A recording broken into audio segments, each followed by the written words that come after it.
YS Jaganmohan Reddy దుష్ట పరిపాలనను తరిమికొట్టాలని కోడుమూరు నియోజకవర్గ ప్రజలు నిర్ణయించుకున్నారని, అందులో భాగంగానే కోడుమూరు నియోజకవర్గ టీడీపీ ఎమ్మెల్యే అభ్యర్థి బొగ్గుల దస్తగిరి నామినేషన్కు భారీగా తరలిరావడం జరిగిందని టీడీపీ సీనియర్ నాయకులు ఎదురూరు విష్ణువర్ధన్ రెడ్డి తెలిపారు.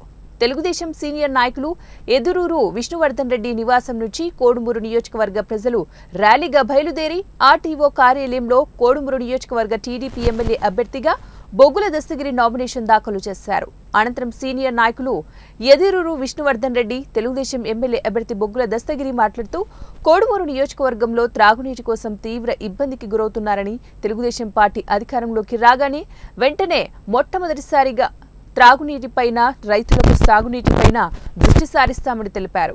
సాగునీటి సమస్యకు పూర్తి పరిష్కారం చేయడానికి ప్రభుత్వం నుంచి ఎమ్మెల్యే ఎంపీ సహకారంతో ఆ ప్రజలకు ఈ 5 సంవత్సరాల్లో చేస్తాం. భవిష్యత్తులో ఏ ఎమ్మెల్యే వచ్చినా, ఏ ఎంపీ వచ్చినా కానీ కోడుమూరుకు సాగునీటి సమస్య పరిష్కారం చేయడానికి చంద్రబాబు నాయుడు గారి ప్రభుత్వం కట్టుబడి ఉంది అనే దానికి ఇదే నిదర్శనం. అదేవిధంగా ఈరోజు ప్రజలు ఎన్నడూ లేని విధంగా దాదాపు నేను 30-35 రోజులైంది నామినేషన్ ఫారం ఇచ్చి, వాళ్ళు వందల రూపాయలు ఖర్చు పెట్టుకొని వచ్చి ఒక్క రూపాయి కూడా మాతో తీసుకోకుండా మా ఇంటి దగ్గరకు వచ్చి మద్దతు ప్రకటిస్తామని చెప్పి వచ్చినటువంటి వాళ్ళు ఒకరొకరు 2 ఓట్లు వస్తే ఎలక్షన్ లేదనేది మీకు వాస్తవం. ఈరోజు కూడా వచ్చారు, వాళ్ళకేం సారా కూడా ఇవ్వలేదు, లేకుంటే డబ్బులు ఇచ్చి మనుషులను పిలుచుకురాలేదు. స్వచ్ఛందంగా వేలాది మంది తరలి వచ్చారు. ఈ రోజుతోనే దస్తగిరి గెలుపు డిక్లేర్ అయిందని చెప్పి మేము భావిస్తున్నాం.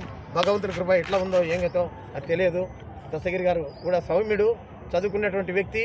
సర్పంచ్గా కూడా 1700తో వాళ్ళ అమ్మ గెలవడం జరిగింది. స్థానిక